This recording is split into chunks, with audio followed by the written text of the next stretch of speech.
Hello, loves. Welcome to Drag King Reacts. I'm a drag king in drag, and I'm going to react. Whoa, mind blowing. Who would have thought? But I will be reacting to a variety of videos. We're going to start with a little bit of theming things that apply to me the most. Today I'll be reacting to Do All Drag Queens Think Alike? And there's a king in the video as well. And I can tell you this, no. But I'm a drag king. I'm an active drag king. This year, I'll be 2 years next month on the 3rd. 2 years performing as a drag artist as Prince Exallon. I am Prince Exallon, the runaway prince, here to run away with your heart. And so I've got my water and I've got my video ready, and let's get started. As I said before, I'll be reacting to Do All Drag Queens Think the Same by Spectrum over on Jubilee. Um, Obviously not. Also, I'm a drag king, not a drag queen, so our opinions may be slightly different on that point, but there is also a king in the video, and we'll see how we align. And I love when people use their voice in drag. It doesn't happen here.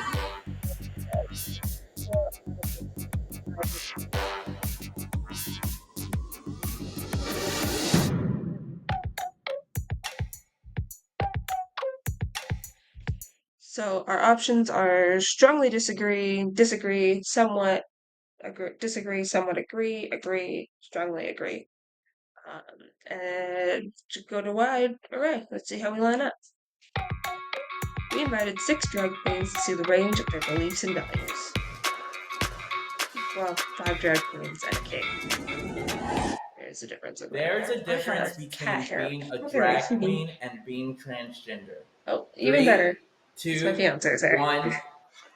Girl, I can't twirl over here fast enough. Woo! They're two completely separate things, you know? One's like artistic expression and one's an actual like gender identity. Yeah, like the easiest way I had someone explain it to me was like, drag is what you do, trans is who you are. Yes. Very well done. Well said. Done. Well, I will say this. Oh no. I know. No. I agree with y'all. I'm clarifying for the people out there because me and the type of drag that I do, maybe not with my rainbow hair right now, y'all, but when I have my blonde hair and my cleavage out and I look like a woman, whether that is a transgender woman or a cisgender woman, I get hit up by men in the public who don't know drag and they do think I'm a woman or they don't understand the difference even when I tell them. So I do think it is important to know that there are people out there who don't know the difference, and for them I would just really say this is an illusion, a pretend, a performance. That is an identity. And there are people who like to walk the line between both, and that's fine too. So, but enough what she said. I think that I kind of walked the line a little bit. I do sit over all the way over. I hope my camera's not flipped. I actually can't see it right now. On the strongly agree side, which for me is on this side of my screen. I sit all the way over there. I am trans. I'm transgender, and I'm a drag king. I'm a trans man, and I figured out I was trans about 5 years ago, and have lived as a king, as a king. I live as a king with my fiance. He takes good care of me. But I've lived as a man for about 4 years, and I've done drag about 2 years. Some people will find their gender through drag. Um, it's not entirely uncommon for trans women to do it that way. And I know a few trans men who have as well. Um, but that is not how I figured it out. There's aspects of my everyday that come into drag, and drag affects my everyday. But my drag and my gender are not the same thing. My family is supportive of my career. 3, 2, 1. I'm gonna pause this here and put myself on the somewhat agree spot. I would just say it didn't start off that way. I started drag a year and some change ago, and I didn't post anything on Facebook or anything like that until about 3 months in because I was afraid of it. And then my brother, who is the one that I kind of argue with a lot, was the first person to actually share like my pictures and was like, keep it going and like I'm proud of you and everything. And then from there, all of my family followed suit. Probably because they think I'm gonna get rich from it and they want money, but Well, at the age Before she continues, no. No, you're not gonna get rich off drag. Um, People think I could get rich off drag. They're thinking RuPaul's Drag Race, and that's not the reality for most people. A lot of people don't want to be on the show. I would never want to be on the show. I personally actually uh, uh, unpopular opinion in the drag community of my area, don't care for the show that much myself. I don't care for reality TV. Uh, so it's just not one of those things that I'm into. Uh, but you're not gonna make a whole lot of money on it.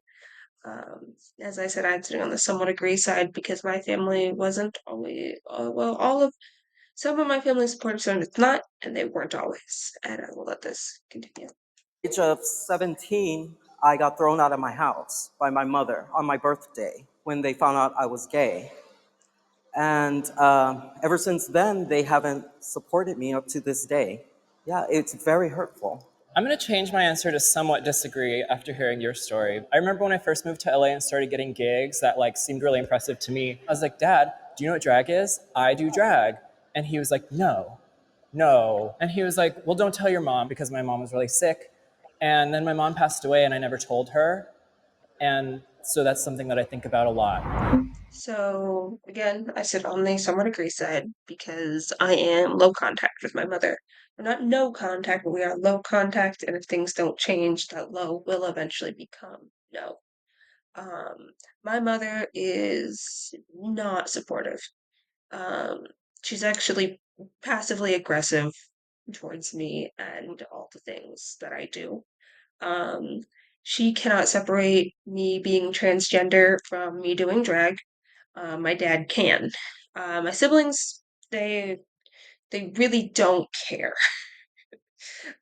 They're 14 up to 22 this year. They all just had birthdays, so I had to think about it.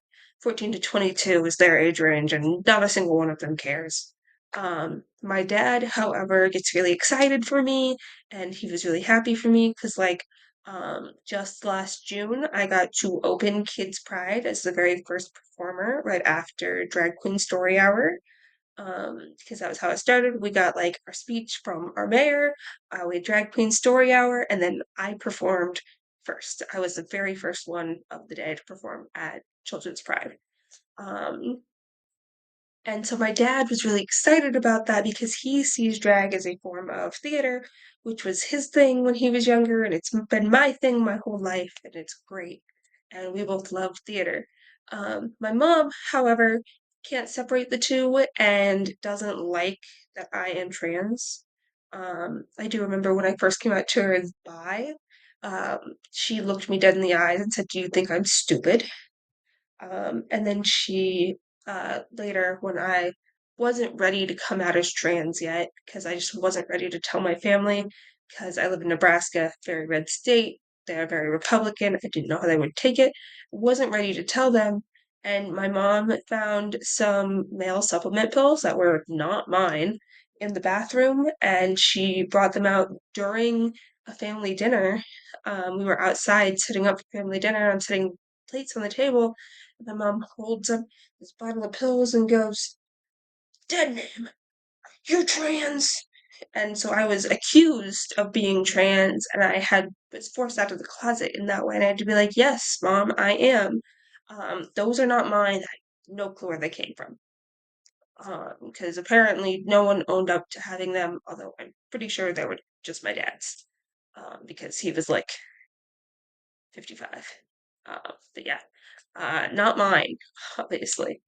So my family is somewhat uh, positive about my drag. Most of them don't care. My dad's supportive, and my aunt and uncle, who are also involved in my life, um, are pretty excited that I'm going to be hosting my own show next month. So let's continue. Women can do drag. Three, two, one. Oh, you better You come don't over have to here. come. So you don't have to come over here because we did is what she's about to say. I agree. I am going to sit on the just agree side, and I will tell you why once they will explain their reasons, and then I'll go through mine this time. Here just because we did. No, Live your truth. no, this is an issue I've always been very divided on, and I have to be very careful with how I say this. I do stand divided on what my definition of drag is and like where a biological cisgendered woman fits into that. Because obviously, yes, women can do drag because we have a drag king here, you know, and like we have femme queens and hyper queens. So yes, they can and they do. Do I personally agree with that?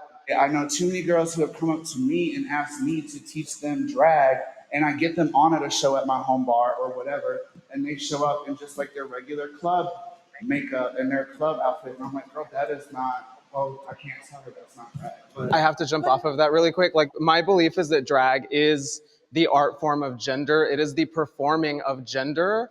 And we are all negatively impacted by societal expectations of gender. How we should or shouldn't sound like, what we should or shouldn't wear, what we should or shouldn't be into. And so we all have something to share through drag. So to tell anyone that their drag is not valid is really frustrating because we all have struggles with gender. And the thing I will say as a cis woman is that, like, as women, we are taught our entire life, you know, to listen to what men tell us about how we're supposed to look. And the whole point of drag is to throw all of that in the garbage. I was very feminized as a child, and getting really personal here, but I'm actually a cancer survivor. And I lost my hair and was bald when I was a 7-year-old girl. And so everyone around me, in the name of supporting and loving me, which is beautiful, tried to make sure to emphasize everything that was feminine about me. And for me, my drag persona and discovering drag and doing drag has been all about reclaiming who I am and my identity. It's your opinion, and honey, I don't argue with opinions. That's your live your fantasy. But in my head, it's telling someone I'm going to impersonate you, and I'm going to live out what I think you are, but you can't. To me, that just seems a Well, little off. and that's what I'm saying. Like, I'm not on the disagree side. I'm on the somewhat agree side because I'm saying if you're gonna do it, and that goes for everybody, really do it. Don't be in there Sometimes, half-assing it. sometimes people don't know how to do it. Everyone has a right to look the way they And I want to have a look. right to stand on this line. No, you're good. Stay over there, but we still gonna disagree with it. You can stay on the side all you want to. So I'm feeling that most of them, although if I'm on the fully agree line, are going to disagree with me as well. Um, because I stand on the agree line right in the middle of those two groups. Because there's somewhat agree, fully agree, agree. I just agree. And this is because I do believe that women can do drag. Drag kings are not the only way for women to do drag. Like she said, there's femme queens and ultra queens, hyper queens, however you want to label yourself, because labels are very personal and they're chosen by the person. Um, so there's female drag artists out there, and there are women drag queens. Where it comes in is that a lot of cis women who want to do drag don't do drag. They'll call it drag and it's not. It'll be burlesque. And there is a line to walk, and there's draglesque as well. And that's a whole line on itself in the center of the where the two come together. But on one side you have drag, and on the other you have burlesque. And drag for me has a lot more um, clothing, I guess is the best way to put it. Um, in burlesque, you're not padding, you're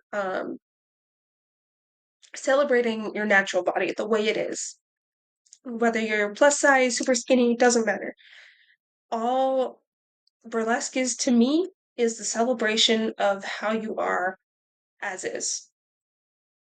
Drag, on the other hand, is how you are presenting yourself not as you. There's a lot of padding in my area that, sorry, there's a lot of people who do padding, which is not necessarily always necessary, but a lot of people do. padding, wigs, nails. Stereotypical drag is, of course, drag, and you have non-stereotypical drag as well, which can also be drag. Where it comes into question is when cis girls, mostly, because trans women do it too, but in my area, mostly cis women do it, will come into the drag scene and they'll say, "Oh, I'm going to do drag," and then it's just stripping. Um, they'll be wearing lingerie and a feather boa, and that'll be it. And that is entirely just burlesque. Um, and depending on how they do it, it could even fall under draglesque, which is also allowed at drag shows, just like burlesque is allowed at most drag shows. Um, Neither of those are PG-13. Those are not all ages shows. Children are not allowed at those shows. They happen in bars. So don't come after me being like you're corrupting the children. No. Um, but I do agree that women can do drag. I just think a lot of women think they're doing drag and they're actually doing burlesque, and they're two different things, and that there's just a need to look at what you're doing and label it correctly. That's my opinion on it. Drag reinforces negative stereotypes about women. Three, two, one.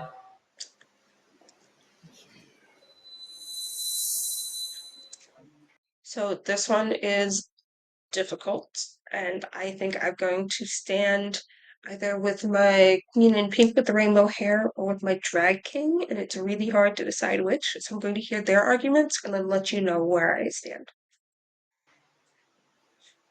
I chose disagree strongly, like strongly disagree, because it said drag, and I don't think all drag is female impersonation. I fully agree with that. The only reason I'm here at somewhat disagree and not over there is because there are a lot of drag standards that reinforce female stereotypes, such as like nails, lashes, wigs.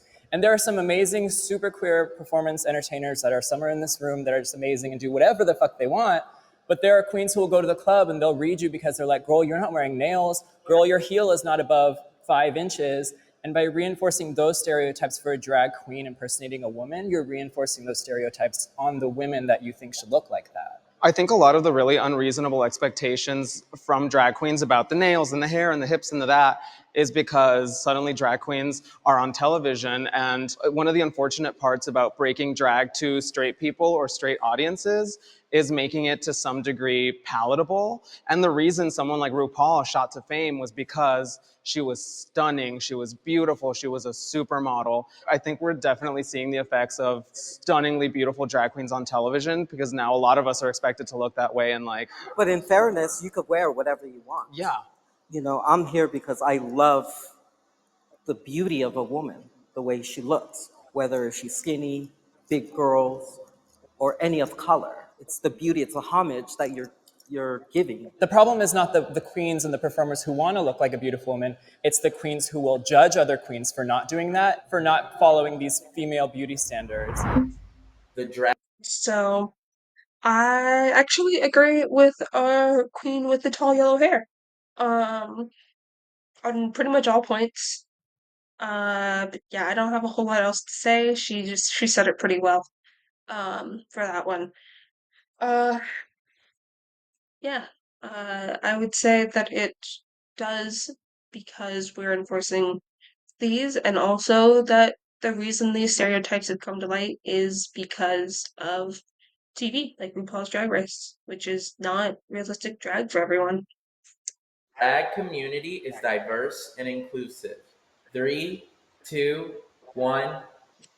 I'm gonna stop this one before they even get to their spots. Um, that one, at least, is headed towards the yes. I have to go towards the no. It is not inclusive. We're gonna see where everyone lands, and then I will talk again.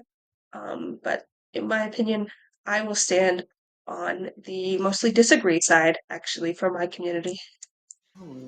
Oh. Like, Dang, y'all.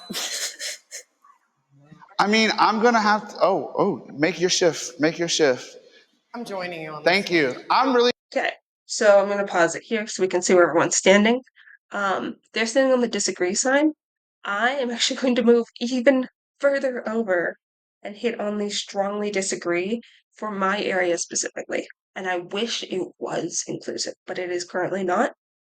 I'll talk a little bit more about this in a few minutes. I'll let them give their arguments and then I'll give mine.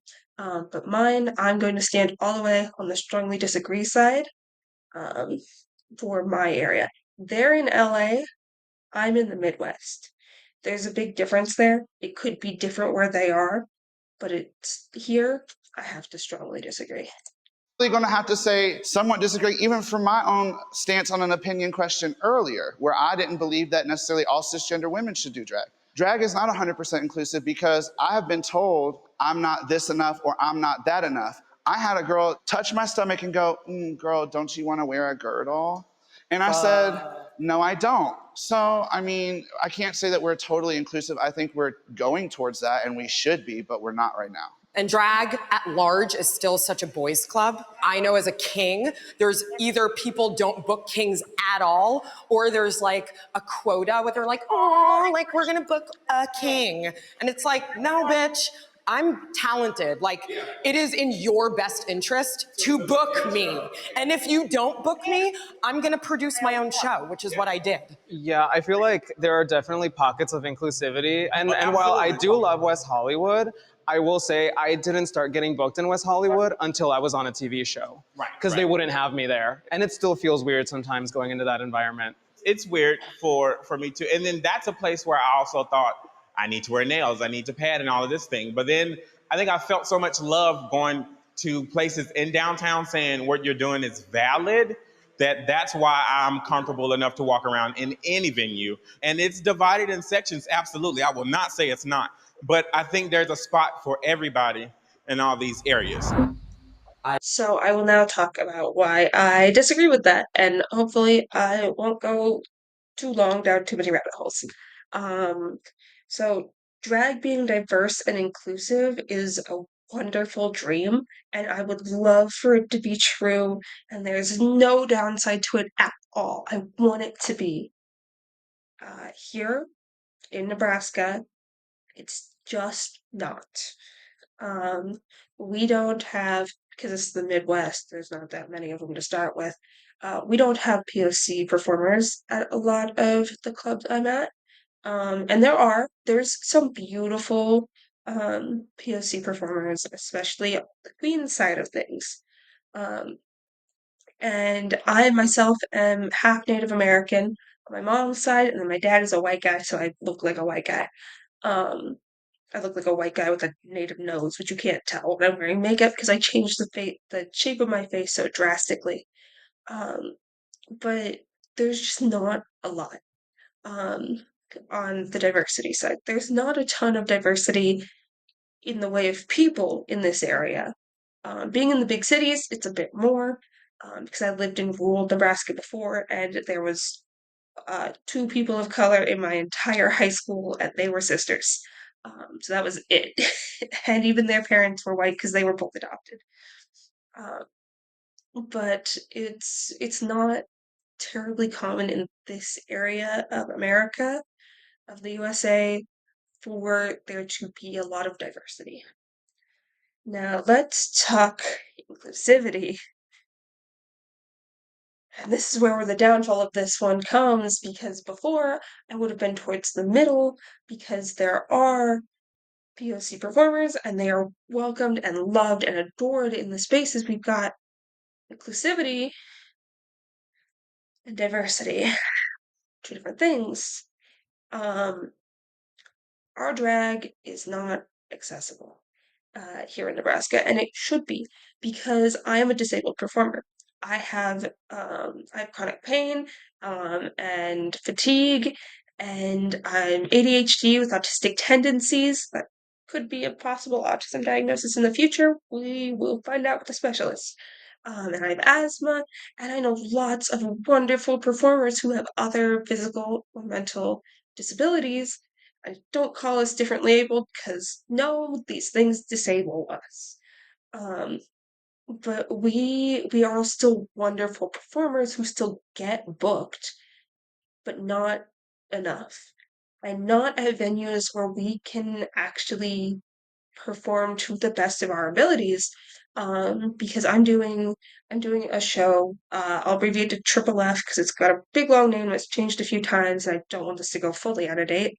But Triple F is a wonderful show, and if I wanted to, I could take my wheelchair out onto the stage. The green room is in the basement, and the bar is not accessible. Um, it claims to be, and technically it could be considered that by government standards, but it is not. Um, the stage is same level as the bar, but the bar is too tall. If I'm sitting in my wheelchair, it'll sit up here, and then no one can see me. So if I'm not wearing my crown, I just disappear. I'm only like that tall. Um, and then uh, there's Doss House, the biggest name in Lincoln. It's near the college, it's a wonderful club, and it's accessible. And that's wonderful, and it is actually fully an accessible bar, except the drag space. When you go in, you have the bar, which is accessible and wonderful and easy to get to right inside the door. There's no steps the whole way. You go to the back, no steps in the green room. There's three steps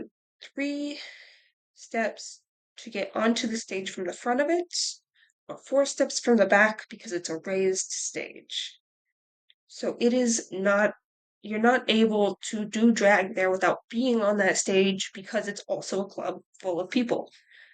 So that is a non-accessible drag space. The only accessible drag space between either city right now is Dame Lincoln, and I love, love, love, love, love them so much, but it's such a small bar. Um, the bar is very small, it's very intimate, it's very chill. I love it. It doesn't have those big club vibes where it gets real loud and it's too many people or anything like that, but it's wonderful. There is no dressing rooms at Dame. Oh, sorry, talking too much. There's no dressing rooms at Dame. And I'm personally hosting a show there because as a king, I don't get booked outside of other kings. I've had maybe 2 queens reach out to me and be like, hey, you want to be in this show? Otherwise, I have to reach out and be like, hey, do you need a king? Because here I am, I'm available. The kings will reach out to me and be like, hey, I love you. Do you want to do this show here at this place? Pays this or whatever. And so I am personally hosting a show at Dame that features all disabled performers of any kind. And I'm actually hoping that someday we'll outgrow Dame, um, that we'll have so many people want to come see our show that Dame just won't be big enough anymore. Um, And I hope that happens, but I also hope that it doesn't happen before we have an accessible space. If I had the money, I'd just open one. But I don't have that kind of money because I live in America and I'm poor in my 600-foot 1 bedroom apartment with my husband to be and our cat. So that's all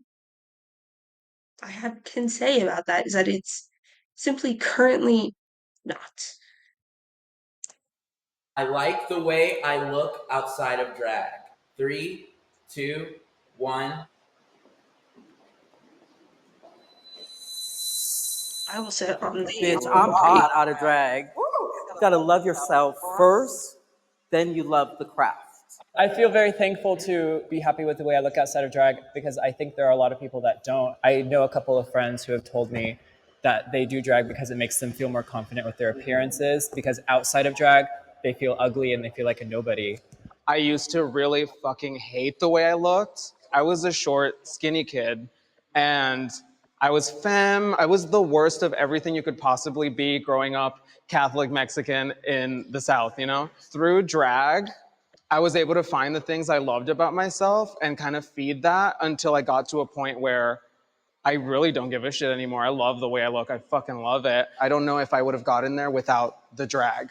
I mean, I love the way I look out of drag. Like, I'm a big guy, which it is harder to be a gay man who is larger. I can go to West Hollywood in drag and sit VIP at Pump or Sir.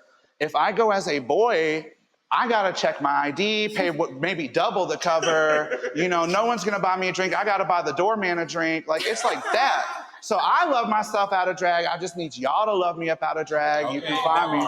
Hello, thank you. I've seen all of you outside of drag, and it's a very distinct looks. And I like y'all outside of drag. I don't know if that counts for anything because it's your opinion, but listen, I live for y'all outside of drag, and I'm glad for y'all to live for yourselves. Okay, that's cute. Alright, so the video is ending now, and we'll let them finish in a second, but I'm going to talk about why mine is only on the agree line, and it's because I'm trans. Um, I live in America, and HRT can be expensive. My camera cut out there for a second, but I'm back. So we were talking about why I'm not fully comfortable the same way that some of these wonderful queens and king are. Um, and that's because I'm trans. Like I said, HRT, uh, not not in the cards for me right now because we live paycheck to paycheck in our one bedroom apartment with our cat. I can't work because physical disabilities and with DEI programs going away, um, no one's looking to hire someone in a wheelchair for pretty much anything. And I have no desk work, previous experience in desk work because I was a manual labor all my life. And I went to college, but I didn't get any degrees. So I can't even go into the fields I've studied. So I run DoorDash when I can, and that is how we pay for our food, and everything else goes to bills that my husband to be makes all that money, and it all goes to bills. Um, but if I could afford it, I would get my tibbies removed because I don't need them. I don't want them. And my uterus and ovaries, I would also have those removed if I could, and those will likely be medically removed by the time I'm 35 to 40, because my mom had medical issues with those, and they're the sort of genetic issues where you will definitely have them, so I will have them. So they might just remove them for me because uh, my woman doctor is great at that. And then my face.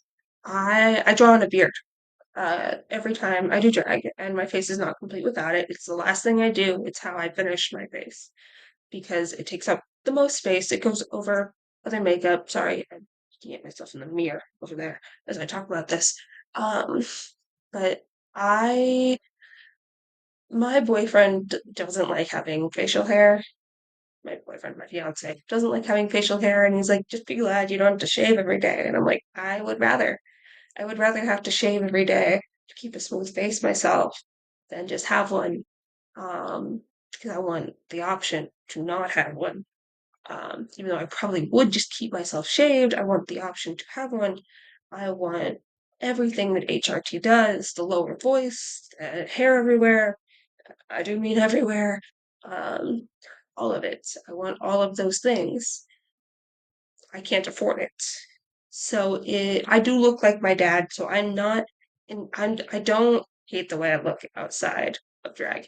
I have wider shoulders, I have the same face as my dad, um, except for like my mom's native nose, which you can't tell because in drag I totally changed my face shape. I have a very rounded face. Um, and I don't mind that because my dad does too. So I grew up with everyone being like, "Oh, you're such a pretty girl," um, and I came out and they're like, "Well, you're still a pretty guy." I'm like, "That's great, thank you." Um, but yeah, if I was on HRT for any amount of time and I'd started growing the facial hair of any sort, because my um every male in my family on both sides does grow facial hair, which is not always common for Native Americans, but they do. Um, because they all grow facial hair, I know I will. once I start HRT.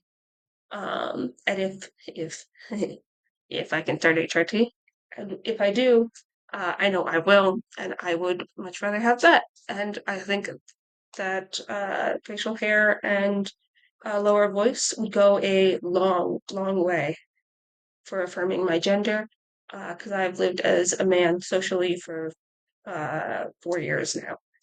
I figured out I was trans about 5 years ago. And I've lived socially as a man for 4 years. When my mom accused me of being trans, pulled me out of the closet, and yeah. So that is my experience with why I'm not fully comfortable with my own way I look outside. Oh my god, excuse me.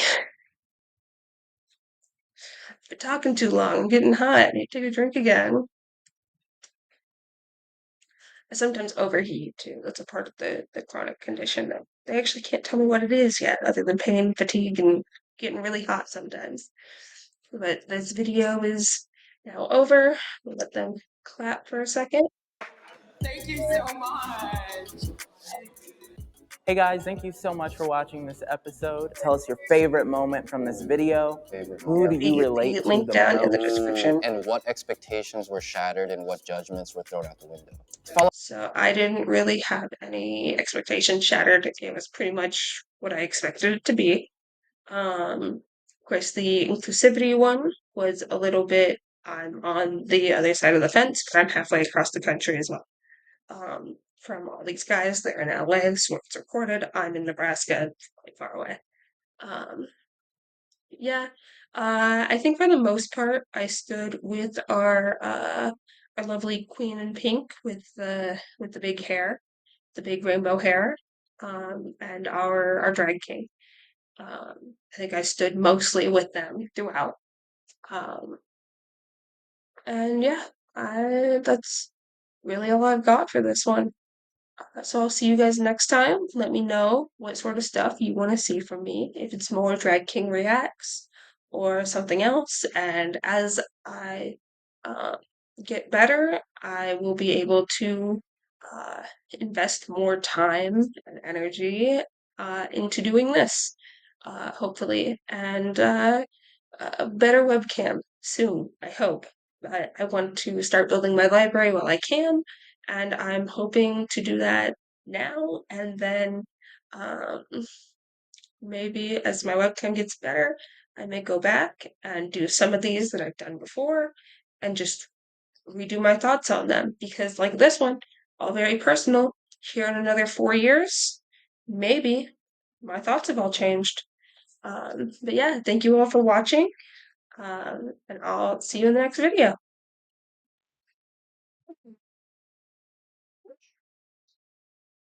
Are you liking my content? Let me know. Let me know more of what you guys want to see too.